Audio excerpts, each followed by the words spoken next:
This is the easiest and most affordable way to get your 2005 to 2009 GT or V6 Mustang feeling factory fresh. With brand new struts, shock, control arms, tie rods, and end links, this is pretty much a full suspension refresh for a heck of a lot less money than you'd even pay your local mechanic to do the job. It makes for a really sensible option, and it's going to have your S197 feeling just like it did the day it rolled off the showroom floor, only for a whole lot less money than you might expect. We talk a lot about performance types of suspension kits, coilovers, lowering springs, all kinds of other stuff. But at the end of the day, sometimes what people really want and need is to get their car back to feeling how it did when it came out of the factory. The front suspension on the S197s have a tendency to wear out over time and leaves the car feeling loose, crashy, or just plain noisy. But this kit is a great way to get it feeling, sounding, and driving just like it did the day it was assembled. Now, all this stuff is essentially OEM equivalent parts, so it's about as similar as you can get to original Ford pieces without having to pay that big Ford price tag. The front struts come pre-assembled with new springs, new upper and lower isolators, spring seats, preloaded bearing plates, boots, you name it. They're ready to go right out of the box and will just swap right in place of your originals. Same is true for the rear shocks. Now, these are gas-charged twin tube shocks, just like the front ones, so again, these are going to perform very much like your originals. You also get new inner and outer tie rods, the boots to go with them, you got lower control arms, and even front end links. The lower control arms have all new bushings and ball joints included, as do the tie rods too, so that's going to save you quite a bit of time and energy. Now, all of this means that your Mustang's ride quality and handling will basically be reset to day one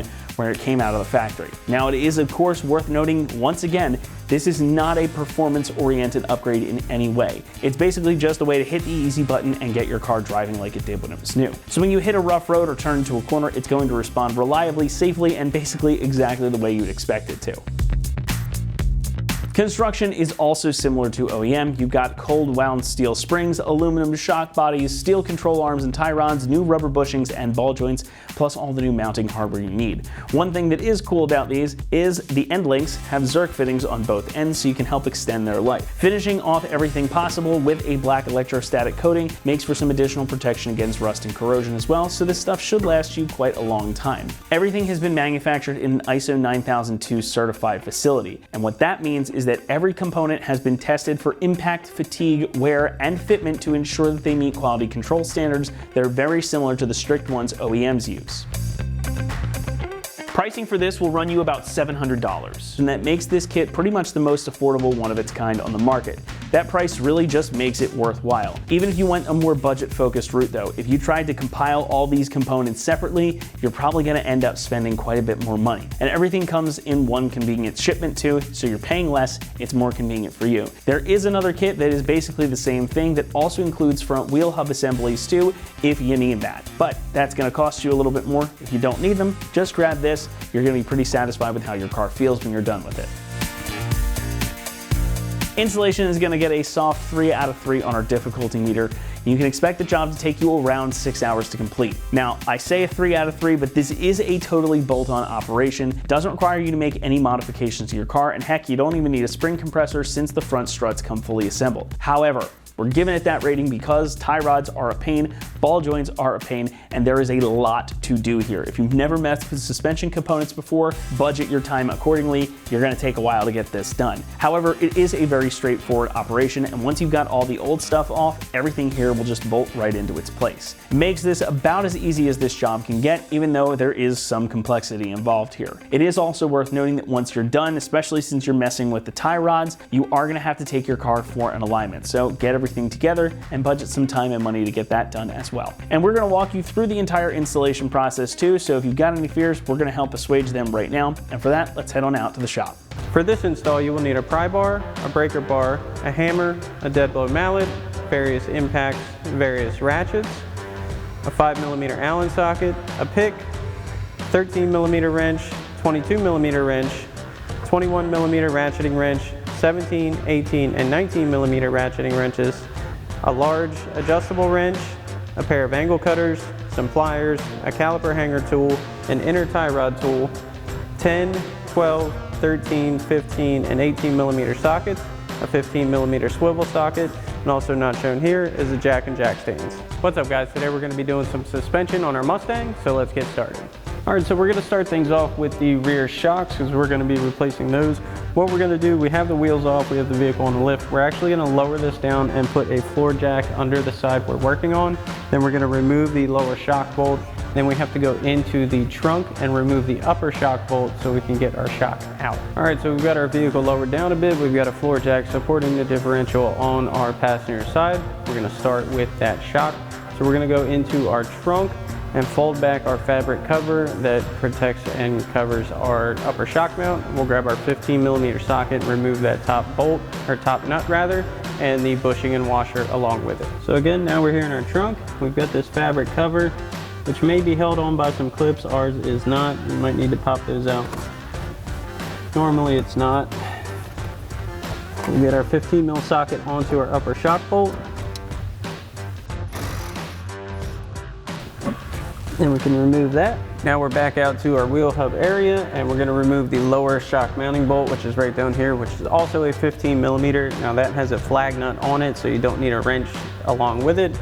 Just need our 15mm socket on our impact. Now we've got our impact on our bolt and we'll run this off. Make sure you catch your flag nut as it comes off. We'll run our bolt out. Push that bolt out and we can slide our shock out. And once you have this side out, you can do the same thing for the other side. So now we can install our new rear shock. So what we're going to do is grab our bottom washer and bottom bushing. That's going to be this tapered one. Slide that over our mounting stud. That's seated. And we're going to get our bottom mount in first. So we're going to reuse our factory 15mm bolt and then we'll get our upper mount lined up.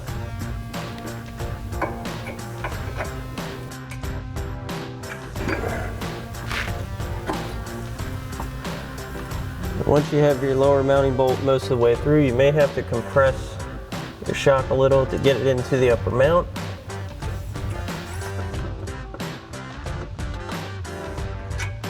And we'll get that through. Get our flag nut back on. Run that in. And we'll bring back our 15mm socket and tighten that back down.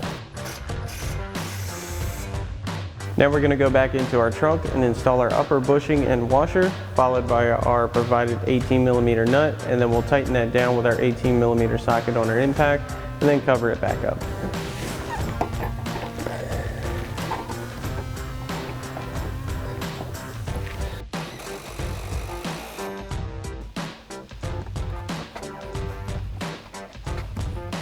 So now we're moving on to the front, and the first thing we're going to do is remove our caliper bracket, and our rotor from our knuckle assembly. It's going to get it out of the way for us.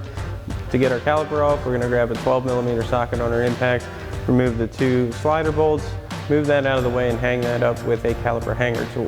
Then we'll come back for our pads, bracket, and rotor. Now before we remove our caliper itself, we have to remove the 10mm bolt for our brake line bracket that's directly on the back of our strut. Kind of hard to see, but you'll need a 10mm socket on your impact. Just want to pop that out. That'll free up your brake lines. And we'll remove our caliper slider bolts.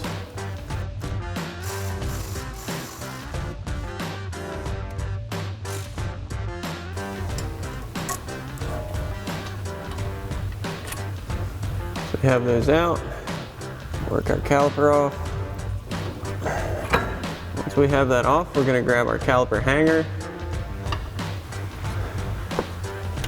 hook our caliper up out of the way. Next we'll remove our brake pads.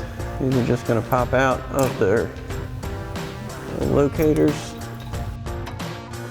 Now for our caliper bracket, we're going to use a 15mm swivel socket.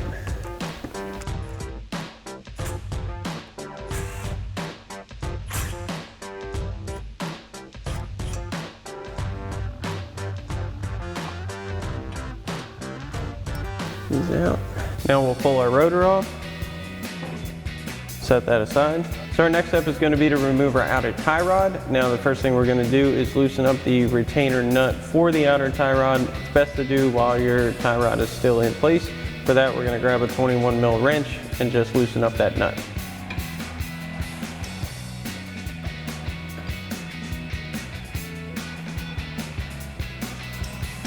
Next, we'll use an 18mm ratcheting wrench to remove our outer tie rod nut.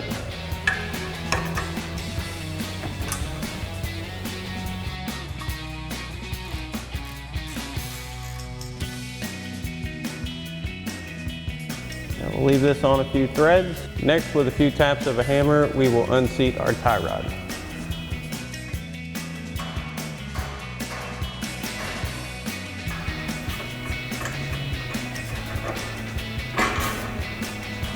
Now we can unscrew our outer tie rod and remove our retainer nut.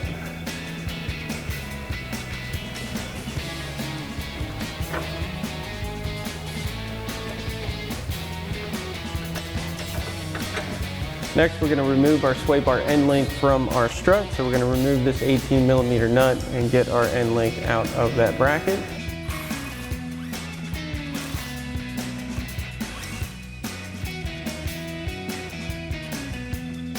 Push that back and out of the way.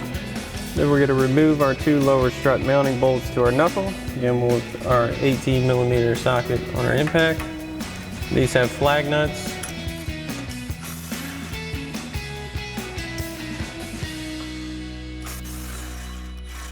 Now before we remove our strut bolts, we're going to remove our wheel speed sensor that's held in by a 10mm bolt. So we've got our 10mm socket on a ratchet. We'll pop this off.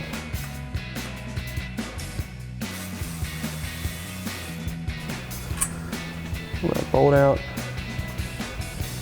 And we're going to work our speed sensor out. Now you want to be careful with this.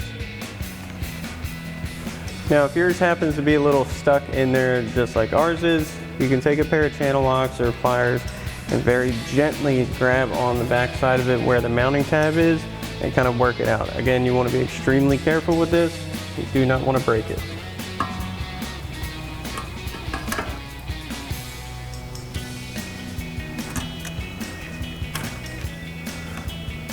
You can set that up out of the way.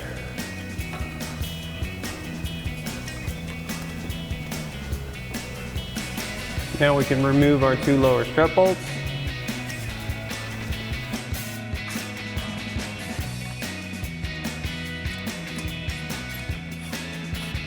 Next, we're going to remove our pinch bolt for our lower ball joint. So we're going to use a 15mm socket on our impact and an 18mm wrench to get that off.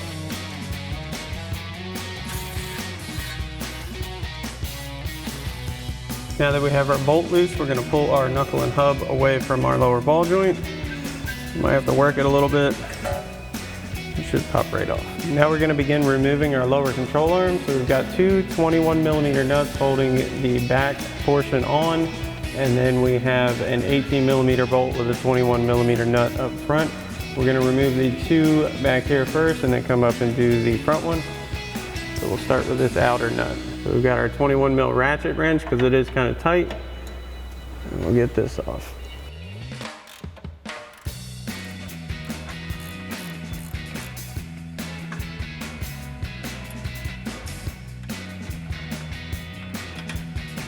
And once you have this first one out, you can repeat for the rear one. Now we'll loosen up our front bolt. Now one thing to keep in mind is once you start getting this loose, your control arm will begin to move.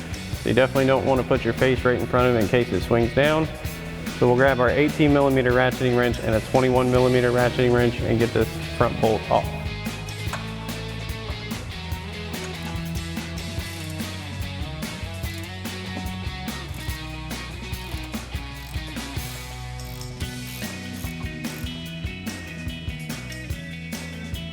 Now you will notice that the inner tie rod is blocking this bolt from fully disengaging. So now that we've got this loose, we're going to work on our inner tie rod. Now we have to remove the boot for our inner tie rod. Now this clamp on the inside closest to your rack, we are going to have to cut off. So we've got angle cutters. I'm going to snip this crimp off.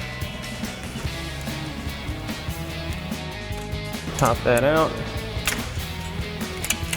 Now we'll grab a pair of pliers and get this other clamp off.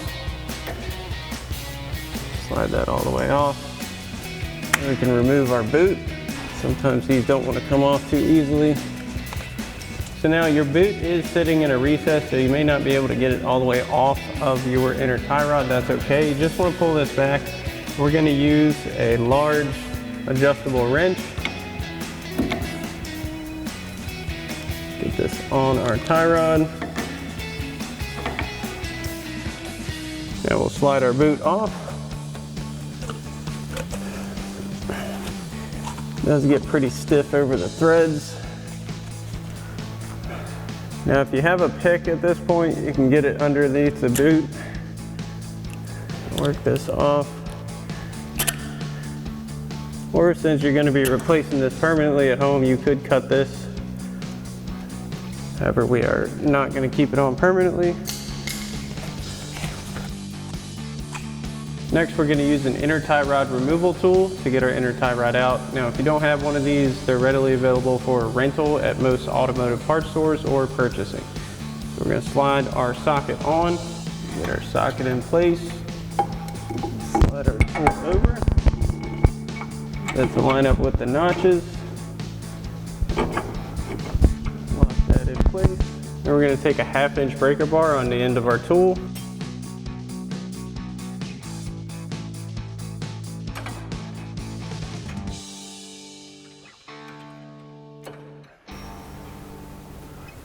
Now we can unscrew our tie rod.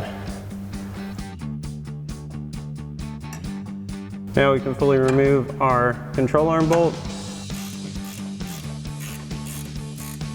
Next, we can remove our strut. So we have the 4 upper mounting nuts holding it in place inside of our engine bay. We're going to get up here with a 13mm socket. We'll remove the first 3. Then as we remove the last one, you want to support your strut. And then once that's off, you can pull it out.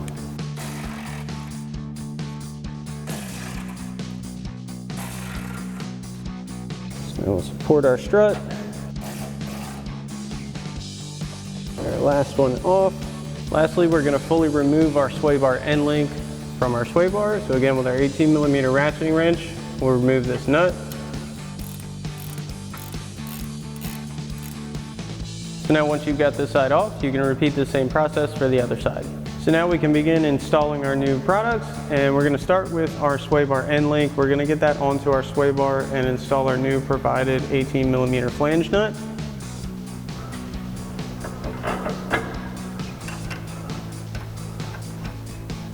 And grab our 18mm ratchet wrench and tighten that down.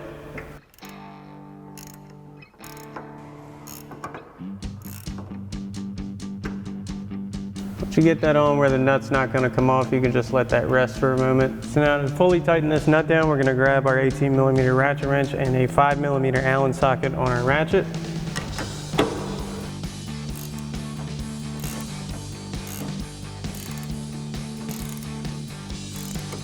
Once you got that tight, you can swing that up and out of the way.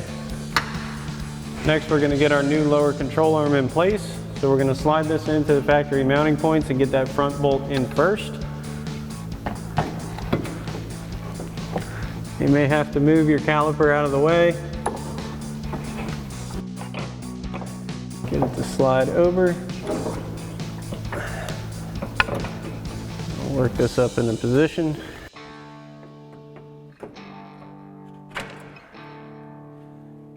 Once you get that in, we can install our factory bolt. Get that started.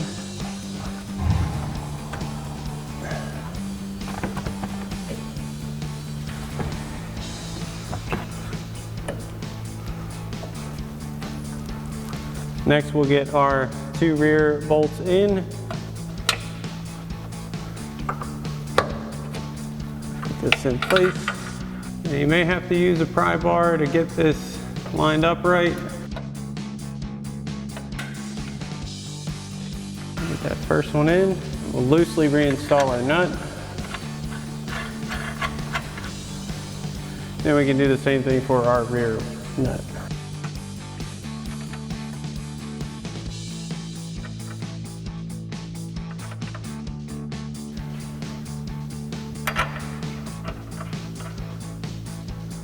Now we'll tighten down our 21mm nuts, again with our 21mm ratchet wrench.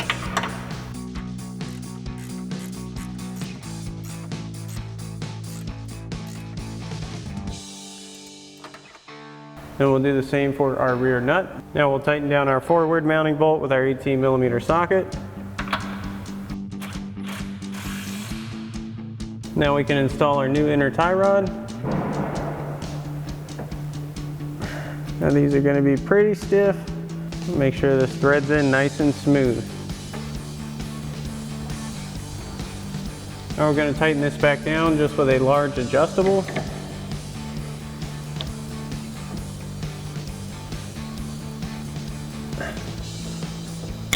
Now we're going to install our new boot. Slide that over.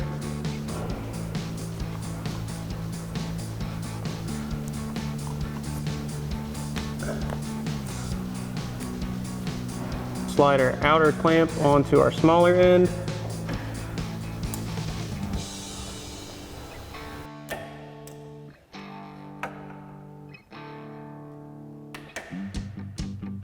Now your kit does come with new inner clamps. These are kind of zip tie style. So what you're going to do is wrap this around where your inner clamp goes. And there is a sliding clamp point. You'll get that through. Slide that into that and then fold these ears down and clamp this in place. Now for demonstration purposes, because this won't be permanent, we're not going to actually do that because we don't want to destroy our clamp in the process, but you definitely want to do that at home. So next we can reinstall our knuckle. So we're going to line up our lower mounting point for our lower ball joint and slide that on.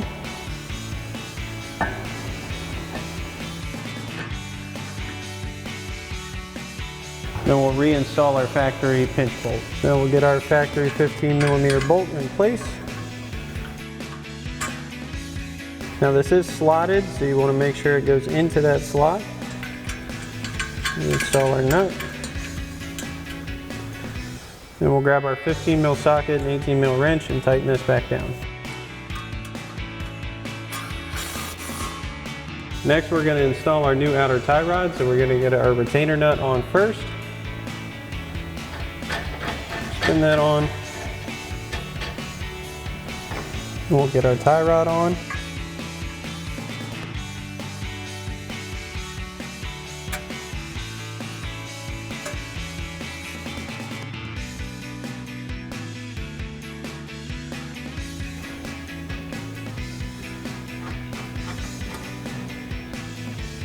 You want to remove your nut. Now we're not going to install this just yet. We're just going to get it set. Now we're going to line our tie rod up with our knuckle. Get that set into place. And we'll install our nut. Now we're going to leave this just loosely fit just for the moment. Now we're going to install our strut. So we're going to send this up through and we're going to get our 4 mounting nuts onto our studs.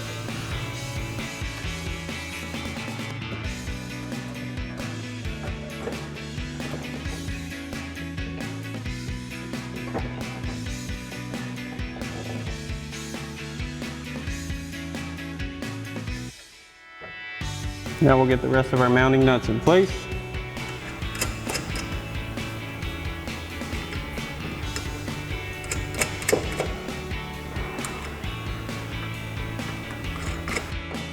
And we'll come back and tighten these down. Now we're going to tighten down our nuts with our 13mm socket.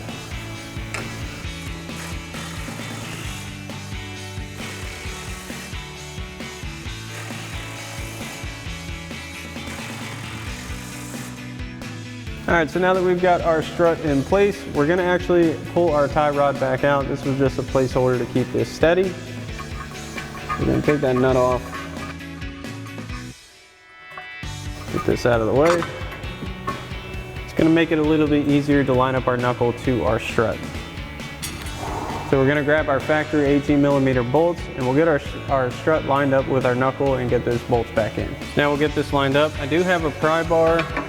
Going to make things a little bit easier.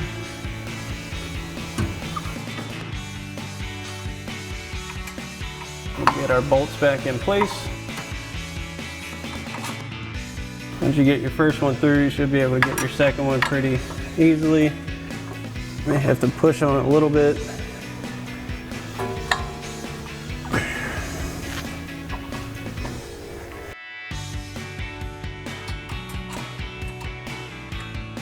Now we can get our nuts back on. So we'll line these up and we'll get our 18mm socket.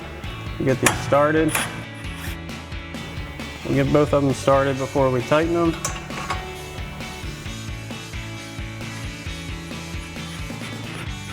Once you have them both on, you can fully tighten them down again with your 18mm socket.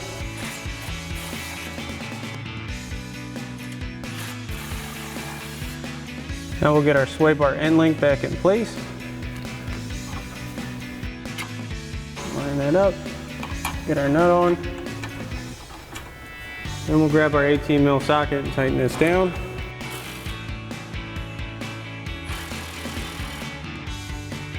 Now sometimes with these lock nuts they don't want to go, so again we're going to have to use our Allen socket and our ratchet. Alright, so we've got our ratcheting wrench and our 5mm Allen socket. And tighten this down.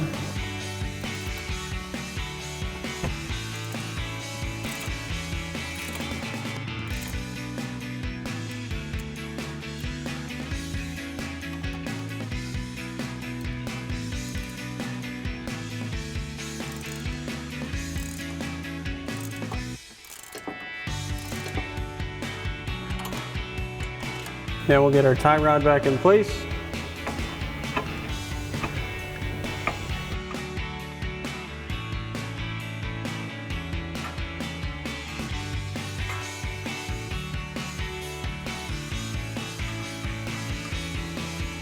So now we'll tighten down our nut with our 19mm ratcheting wrench.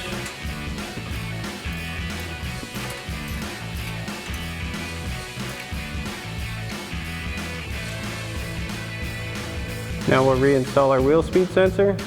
We'll send this back through. Reinstall our 10mm bolt. Tighten that back down with our 10mm socket. Next we'll reinstall our rotor.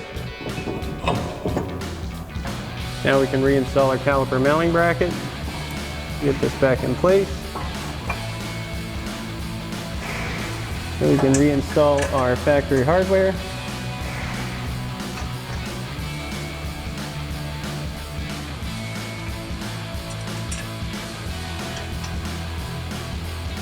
Then we'll come in with our 15mm swivel socket and tighten these back down.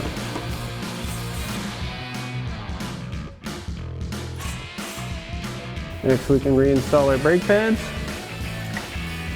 Line up the tabs. Those back in. Do the same thing for our outer pad.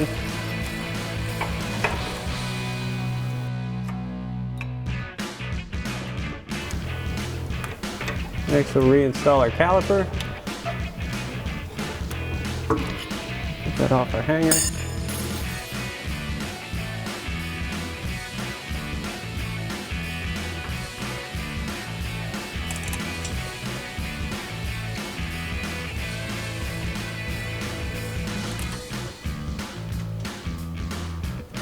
We'll tighten these back down with our 13mm socket.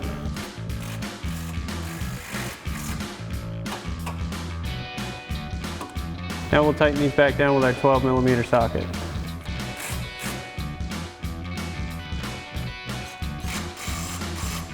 Now we'll get our brake line bracket back in place. Reinstall that 10mm screw.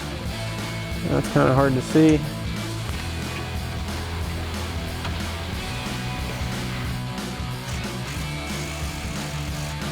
So one thing to point out is with replacing your inner and outer tie rods, you will need to take your vehicle to an alignment shop to have one done. Now to get a base alignment situated so you can drive safely to the alignment shop and not tear up your tires or anything like that, you want to make sure that your hub and your wheel are pretty much straight in line with the car. That's at least going to get you to the shop. So what you're going to do is grab a 22mm wrench and a 13mm wrench. That 13mm is going to go on the shaft of your inner tie rod. The 22 is for the retainer nut. And depending on where your hub sits, if the front is out or in, you need to adjust your tie rod accordingly. And you want to make sure your steering wheel is straight while you're doing this. And it's best to do it on the ground with the suspension loaded. This is just a demonstration. So you'll turn this either in or out depending on wherever. Once you get it pretty straight, you want to hold that inner shaft. Take your 22mm wrench, tighten down that nut. And once you've got this side installed, you can repeat the same process for the other side, and always remember to torque your hardware down to the manufacturer recommended specifications. Alrighty folks, that about wraps up our review and install of our front strut and spring assemblies with lower control arm shocks and tie rods for your 05 to 09 Mustang GT and V6. Thanks for watching, and as always, for everything Mustang, keep it right here at AmericanMuscle.com.